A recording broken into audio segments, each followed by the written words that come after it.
Voici un petit problème assez simple, je vous le dis tout de suite, comme ça vous le savez, il n'y a rien de compliqué là-dessus.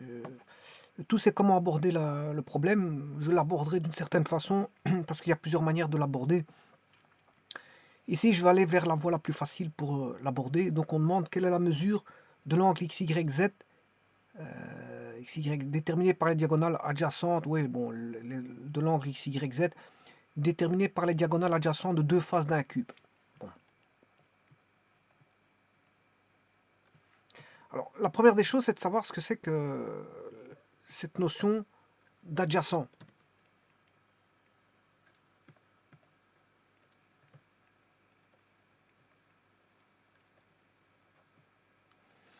Alors, angles adjacents qui ont le même sommet et sont situés de part et d'autre d'un côté commun.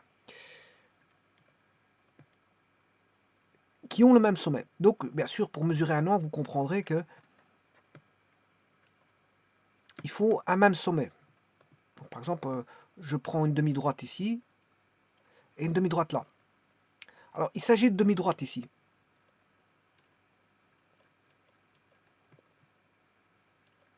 Non, là, on a un angle intérieur.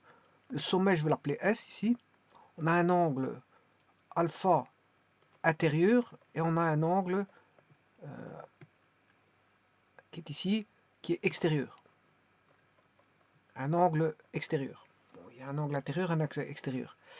Bon, maintenant, si vous mettez la construction par des droites, ouais, vous avez un angle, deux angles, trois angles, quatre angles, bon, dont deux sont les mêmes, 2 à 2. Cet angle-ci est égal à celui-là, ces deux angles opposés, et cet angle-là est égal à celui-ci, et que celui-là par rapport à celui-là, ce sont des angles supplémentaires.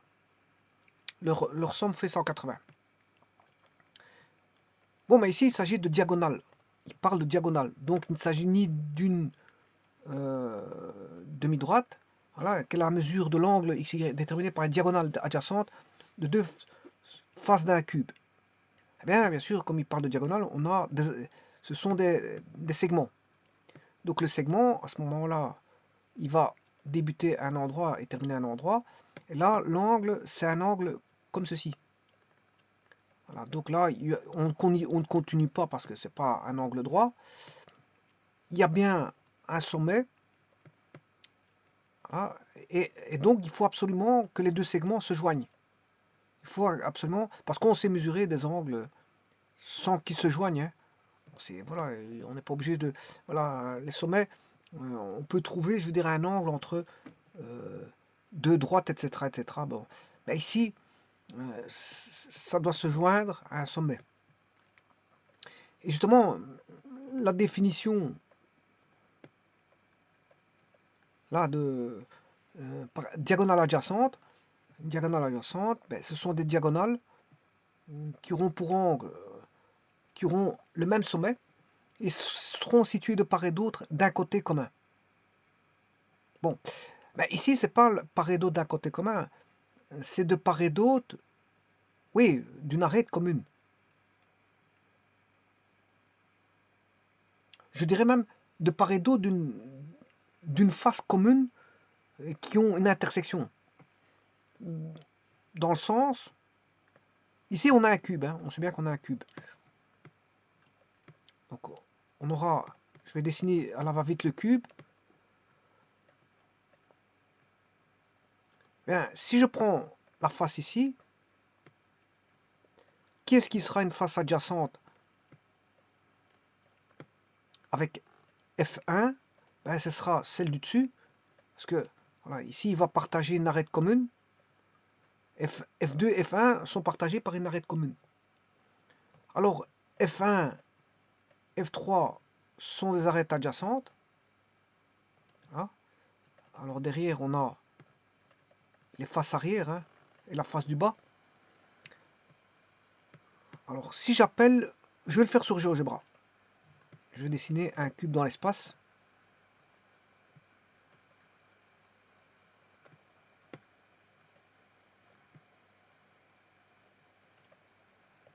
Voilà.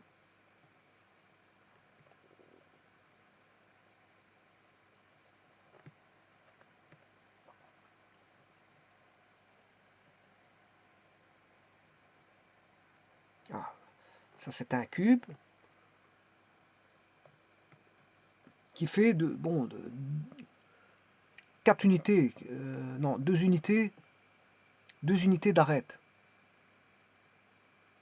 Donc les surfaces, elles font 4 chacune, hein. C'est tous des carrés ou, voilà, qui font 4.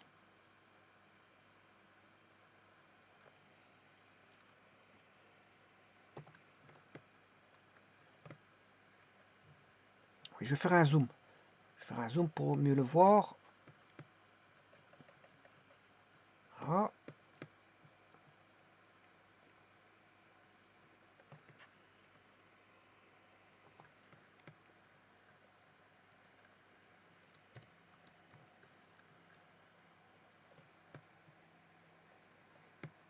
Alors si j'appelle la face F1,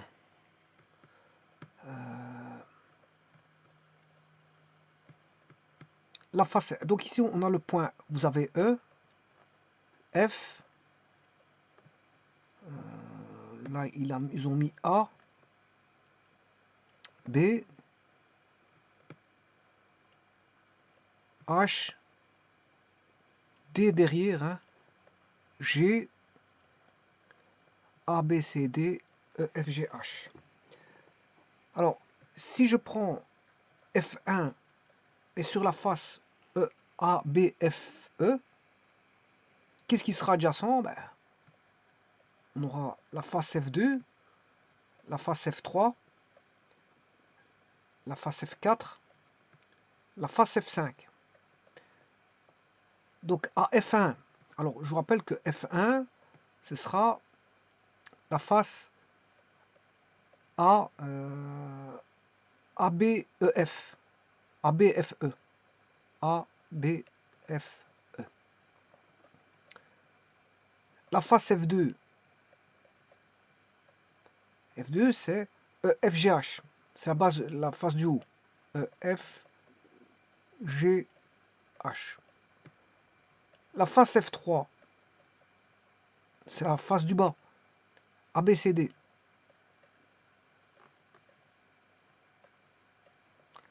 La face F4, c'est BCFG, BCGF, BCGF, c'est la face de droite, et la face F5 est la face de gauche, c'est ADHE, ADHE. Ce qui veut dire qu'il reste une face, c'est la face qui est derrière là. Et la face qui est derrière, c'est la face F6. Et la face F6 est opposée à la face F1. Donc dans un cube, on a, pour une face, on a, si vous prenez la face F1, il y aura, bon, un cube, c'est 6 faces. Hein. Un cube, c'est 6 faces. C'est 6 faces qui sont des carrés, de même surface. Alors la face F1 aura 1, 2, 3, 4 faces adjacentes, une face à 4 faces adjacentes, c'est-à-dire qu'ils partagent au travers d'une arête, hein, et il y aura une seule face opposée. Une face opposée. Voilà. Donc, quelle que soit la face, dans un cube, chacune des faces aura 4 faces adjacentes, et donc une face opposée. Bon.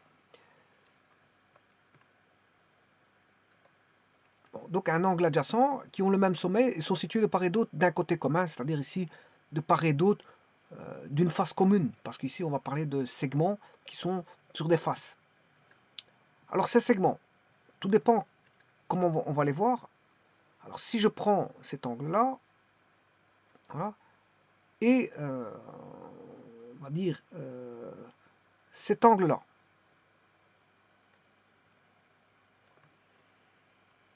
si je prends ça, l'angle là et l'angle là,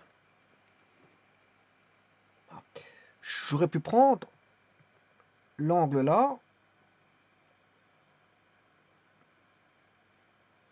et l'angle là. Oui, ici je me suis trompé. Je me suis trompé. Je vais recommencer. Si je prends une arête ici, sur une face, je vais regarder une face adjacente, voilà, c'est ça.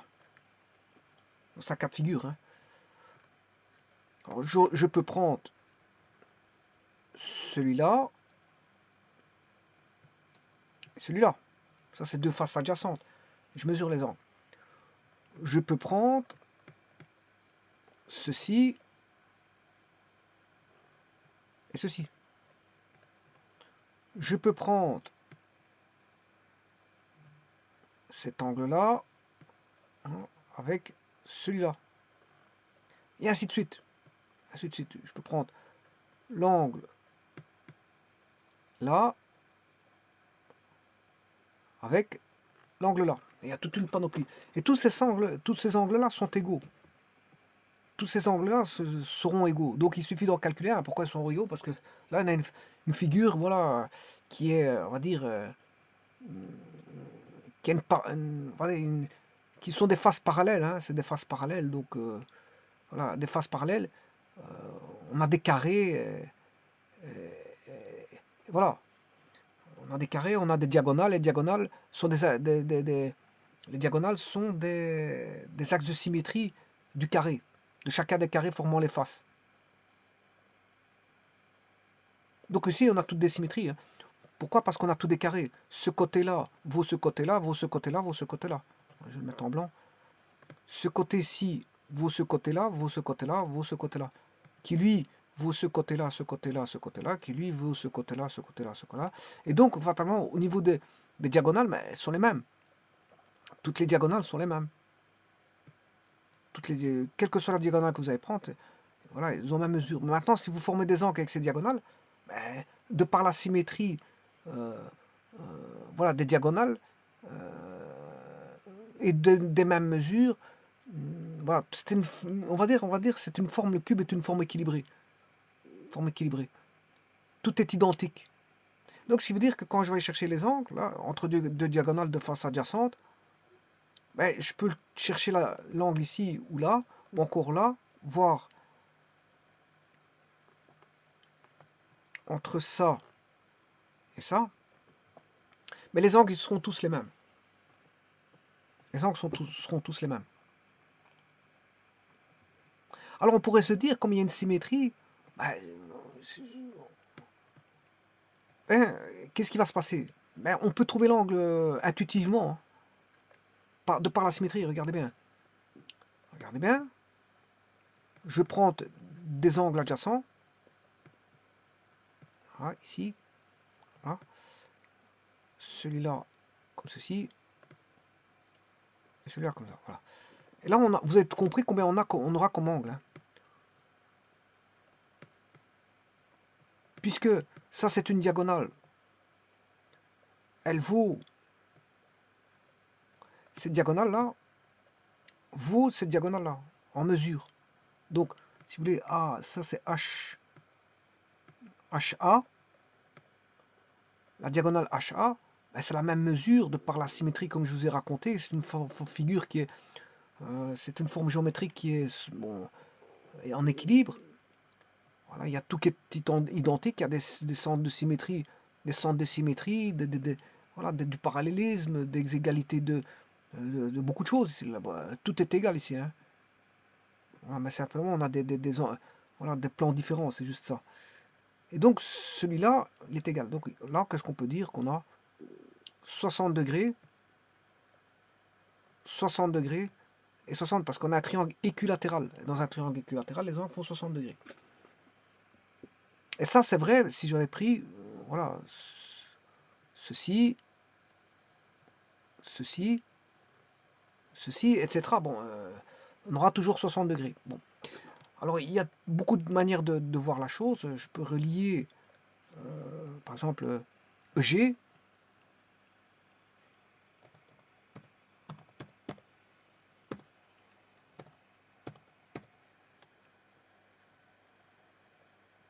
Voilà. Et puis je le ferai par calcul. Hein. Je vais utiliser la méthode la plus facile. Si je vais déjà prouver que ça fait 60 degrés. Je viens de prouver que ça fait 60 degrés. Et alors bon, je prends une face adjacente. Ici, j'ai pris la face EFGH. Je vais prendre, ben, on a 5 faces. Par rapport à cette face adjacente, il y en a encore 4. Hein. Donc je vais choisir une autre face. Parmi les 4, je vais prendre EFAB. EFBA. EFBA. FBA, je vais faire EB, le segment EB.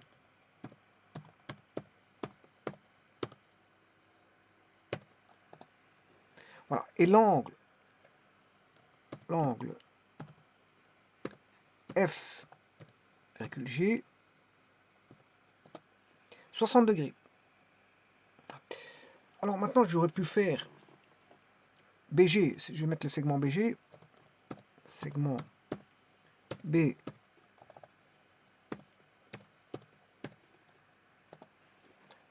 et je vais chercher l'angle entre H et G.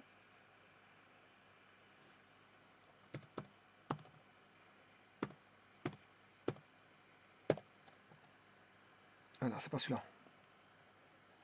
Oui, ça fait 120, mais 180 moins 120, ça fait 60. Vous aurez compris que c'est 60. Il a mis l'angle extérieur.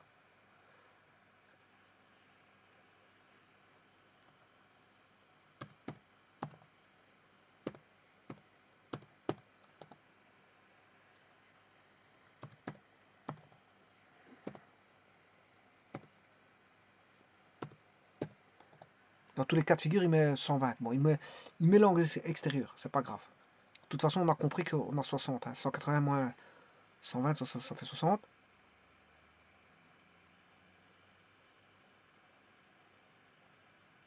Et l'angle FH,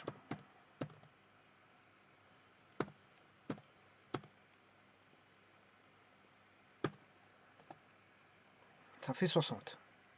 Bon. Alors j'aurais pu construire toute une panoplie voilà, de diagonales. Hein. Par exemple, je prends le segment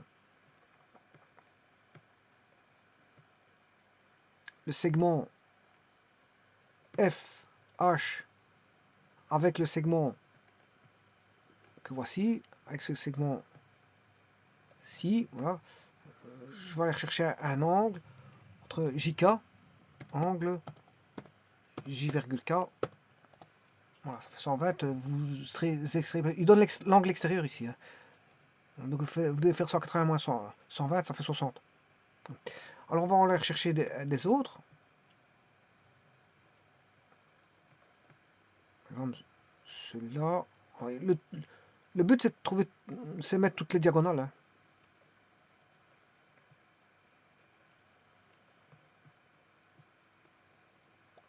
Une, deux.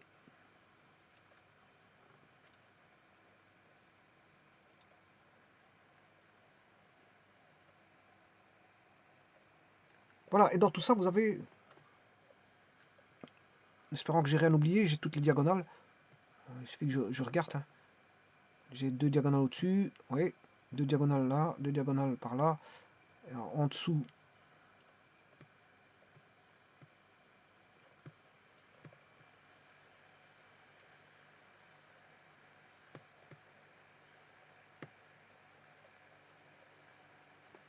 en dessous on a bien, voilà, toutes les diagonales sont placées. Là, vous avez des angles de 60 partout, partout, partout. Hein. Dans tous ces triangles-là, ainsi formés, on a 60 partout.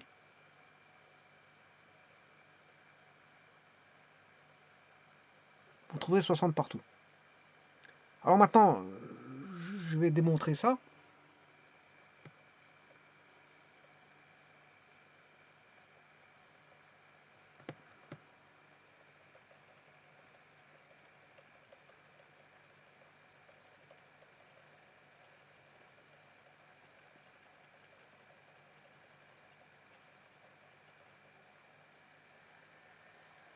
Bon, je reprends un bon cube.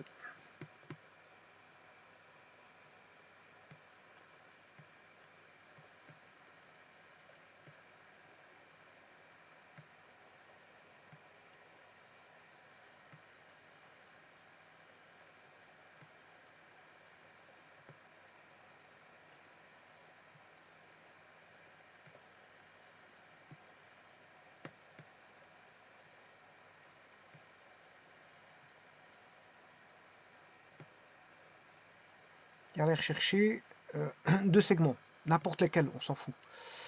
On s'en fout, j'en prends deux au hasard, EG et EB. Voilà.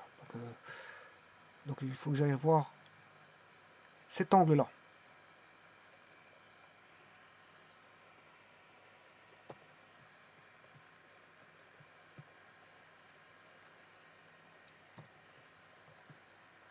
Alors, dans l'énoncé, il parle d'angle XYZ. Ben, je vais les construire. Hein. XYZ.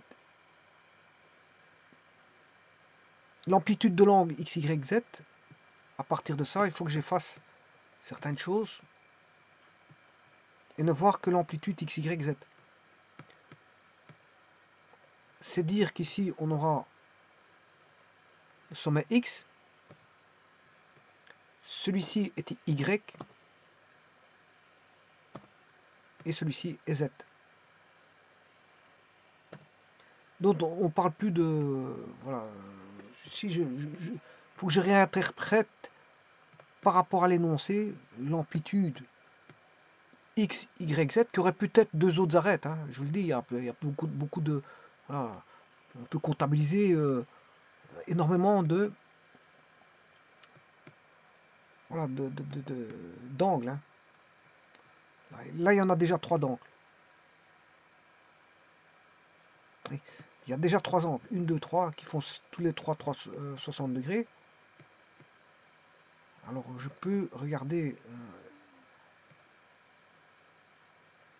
FC, CH,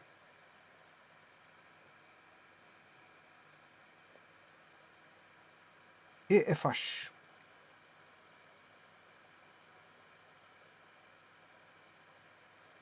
Je ne sais pas ce qu'il est le FH.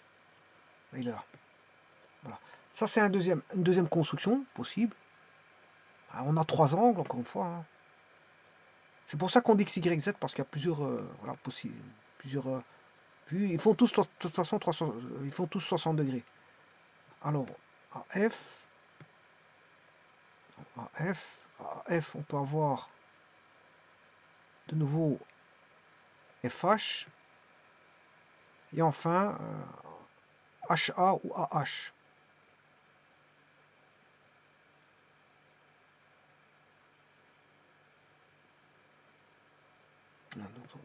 Ça, c'est un troisième cas de figure. Un troisième cas de figure. Voilà, et je peux les relier tous comme ça, trouver tous des cas de figure. Hein. Donc,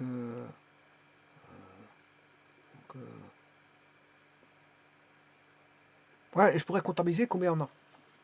Bon, enfin bref, ici c'est un petit peu ça, c'est un petit peu tout. Mais j'ai pris qu'un angle. À pas avoir trois angles, j'en prends qu'un. Et je peux vous dire que ça fera 60 degrés. Alors pourquoi? Et c'est ça que je vais démontrer ici. Eh bien, comment démontrer ça? Ben, c'est simple. Vous construisez des vecteurs. Vous allez construire le vecteur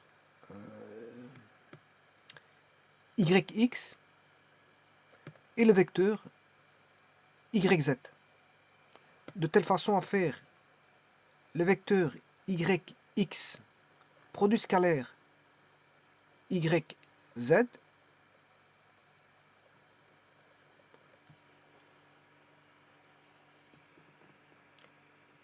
ben, c'est la norme de YX fois la norme de YZ fois le cosinus de l'angle entre, c'est le cosinus qui est ici, phi. C'est ce qu'on cherche, cosinus phi.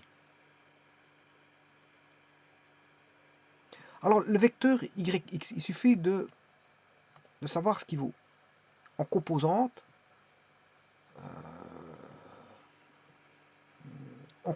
il vaut quoi? Bon, il vaut en X, c'est le vecteur là, plus le vecteur là. Donc, c'est moins... Alors, je vous rappelle que l'axe en rouge, c'est X. L'axe en Y, ouais, c'est l'axe des X. Celui-ci, c'est l'axe des Y. Et celui-là, l'axe des Z. Ouais, bon, c'est vrai que j'aurais dû pas appeler ça comme ça, mais enfin, bref. Bon, je vais mettre l'axe E1, E2, enfin c'est l'axe où on retrouve le vecteur unitaire E1, le vecteur unitaire E2 et le vecteur unitaire E3. Ou si vous voulez, c'est mieux, parce que le vecteur unitaire, bon, aussi, je vais plutôt mettre x1 qui est x, x2 qui est y, et x3 qui est z. Voilà, c'est mieux. Parce que ici, les vecteurs unitaires, E1, E2, E3 sont des vecteurs unitaires, c'est IJK. Ici, bon, je ne veux pas les placer pour une certaine raison, que ici, ce vecteur-là, il vaudra, si je prends un cube de valeur A comme cote, comme, voilà, si ça mesure A, voilà, une arête mesure A, ben, c'est pour ça que, bon, je vais mettre A, ici, ça va être A fois I. On aura A fois I, voilà, pour YX, et en J, il n'y a pas de composante en J. Par contre, il y a une composante en K qui vaut moins AK. Moins AK. Alors maintenant, je vais chercher le vecteur YZ. YZ, il a une composante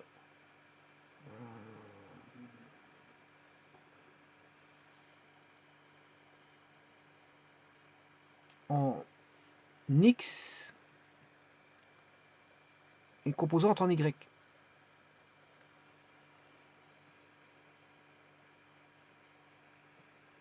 Donc en X, ce sera AI, et en Y, ce sera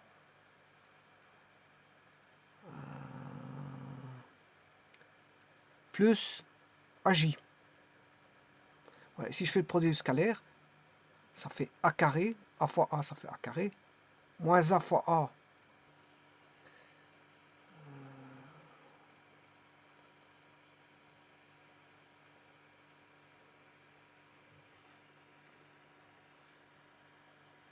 à mon avis, le vecteur là, ça fait bien A fois I.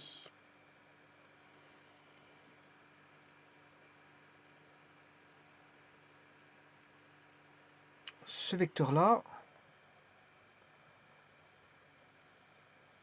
il vaut moins AK. Ça, c'est bon. Voilà. Moins AK. Il n'a pas de composante en X. Le second, il vaut A, AI, AJ, mais il vaut aussi, il n'a pas de composante en K. Il est situé sur un plan, il n'y a pas de, voilà, pas de il n'y a pas d'écart en Z, donc il vaut 0K.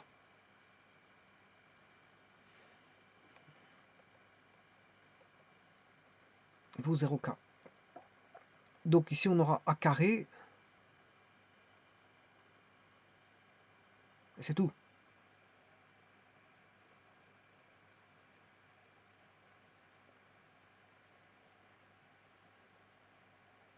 On aura un carré, c'est juste. Alors maintenant, le module. Je vais chercher le module ici. Alors ça, c'est le produit scalaire. Hein. Le produit scalaire doit valoir A carré. Donc A carré est égal au module de YX fois le module de YZ fois le cosinus de phi. Or, le module de YX, c'est racine carrée de A carré plus A carré. Le module de YZ, c'est aussi A carré plus A carré. Racine carrée de A carré plus A carré. Et ça, c'est A carré doit valoir ceci, cosinus phi.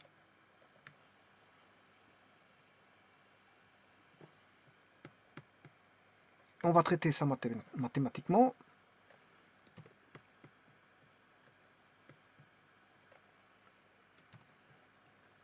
Donc on recherche cosinus phi.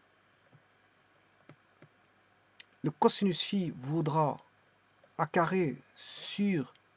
Alors racine carrée fois racine carrée, ça fait... là on aura a carré plus a carré. Là, on aura a carré sur 2a carré. On peut simplifier parce que bon, l'arête est différente de 0. Hein. On a toujours une arête existante, sinon on n'aurait pas de cube. Et il va rester...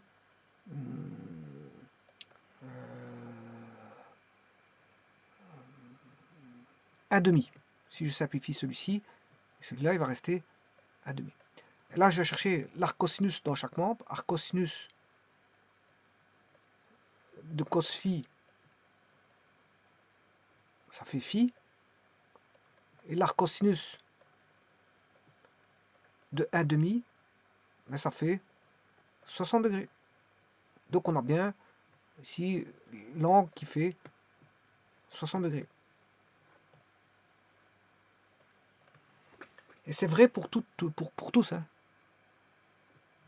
C'est vrai pour tous.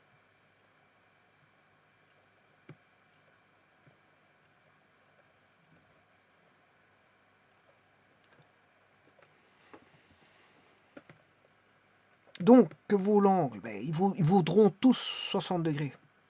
Tous les angles vaudront 60 degrés. Quelle est la mesure de l'angle x, y, z, quel qu'il soit, entre des diagonales adjacentes de deux faces d'un cube, ben, ils vaudront tous 60 degrés. Et toute une panoplie, voilà. Mais ça, de toute façon, je l'avais montré qu'on savait le voir par les triangles équilatéraux. Hein. Voilà, ça a été fait... je vous ai montré, c'était fait par les triangles équilatéraux. On sait voir qu'on a des triangles équilatéraux par la symétrie. Donc on a 60 degrés partout. Voilà. Je vous remercie.